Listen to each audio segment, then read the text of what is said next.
I am so rocking the bedhead. Am I not? It's perfect. And the dry eyes. Ugh. Morning, guys. Welcome to Coffee with Man. That's me. How far are you willing to go for Christ? Thought about that today as I was reading the first reading. And I was listening to the tale of Barnabas and Paul and the first disciples as they travel across many different places, preaching the good news of Jesus Christ. And they were being stoned and thrown out and cursed. And you have to wonder, because like as humans, I think we like the underdog story because we hate failing. And when we fail, we become so ashamed of ourselves that we generally stop trying in public. Like maybe we'll go do it privately, But to sit there and continue to fail in front of people and to feel like a failure is generally stuff we avoid. So we work kind of privately to accomplish stuff.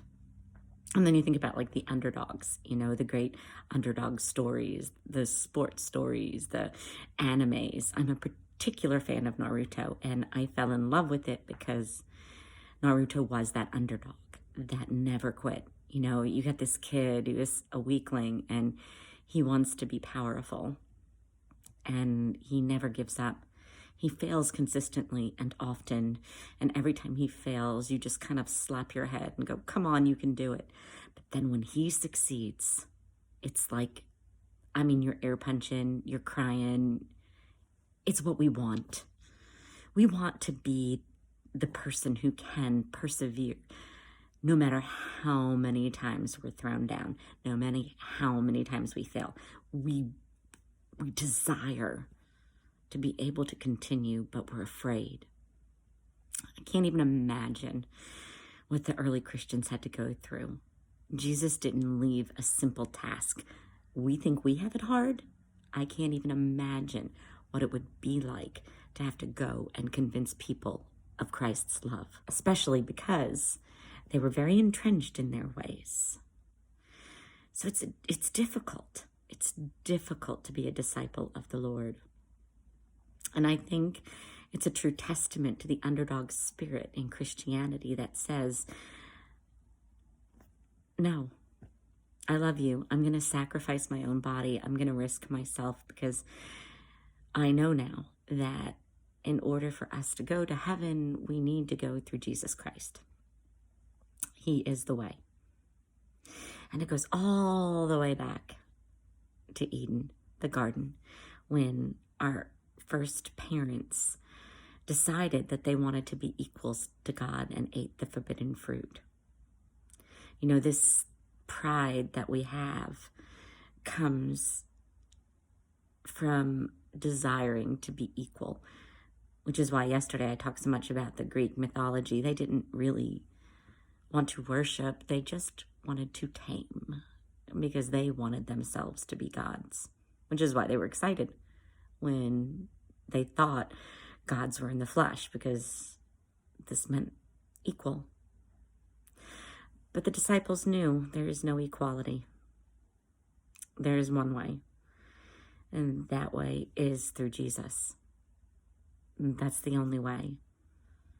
And as Christians, we need to share with the world this love of God through maybe not our mouths. Maybe we're not Paul and Barnabas and we're going to go and, do apologetics. That's this particular brand of, ministering. But maybe it's through our self-sacrificing love. Maybe that's how we do it. Maybe we are the people that show the world with examples of our good deeds, of our generosity, of our willingness to forgive time and time again, of our willingness to be the underdog, to fail, to stand back up, to apologize, and to try again. If Jesus taught us anything, he taught us that the meaning of love is sacrifice. It's so great, the gospel, because Jesus is going, he's preparing to go home, to ascend to heaven. And what is left behind is us with Satan. Remember Eden, that dirty, rotten snake was sent with us. We chose to be the gods of our own world, and that was one of the temptations in the desert, choosing to be a god of this world. And so Satan is the ruler of this world.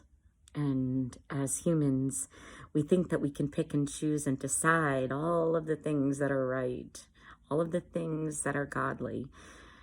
If we don't like a particular something, we just kind of get rid of it because it doesn't suit us, and we rationalize, and basically we say that we're the god of our own world. I don't know about you. My birthday is this week, and I'll be 47. And let me tell you, I look back on my life, and I think of being the god of my own world, and I have made plenty of mistakes. And I thank God that I'm not the god of my own world, because I would dig myself straight to hell, I think. Instead, I have a God who sacrificed himself for me, and he asks of me to sacrifice myself for others.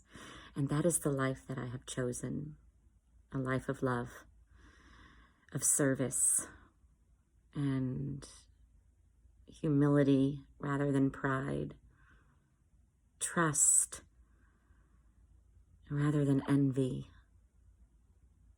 He wants us to be the people willing to walk in the world ruled by Satan and all of his temptations, and to defy it like Jesus did. Every turn, Jesus was like, no, you want anger? I give you love. I give you forgiveness. I give you the cross, and I'll put myself on it. That's where we got to love our cross, make peace with it, and go out and shine like the light. That is what Jesus is telling us today. And that is what Paul and Barnabas and the early Christians did.